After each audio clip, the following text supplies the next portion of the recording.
Ito ang nag-aalis ng mga kasalanan ng sanlibutan. Mapalad ang inaanyayaan sa kaniyang biging.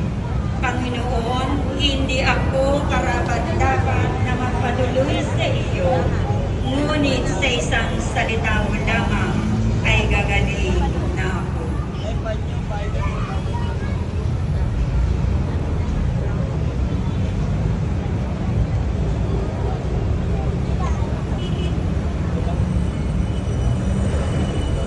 Para sa lahat ng tatanggap ng banal na komunyon, sasagot po tayo ng amin.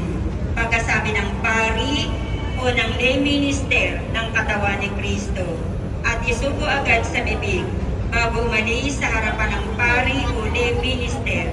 Sumunod po tayo.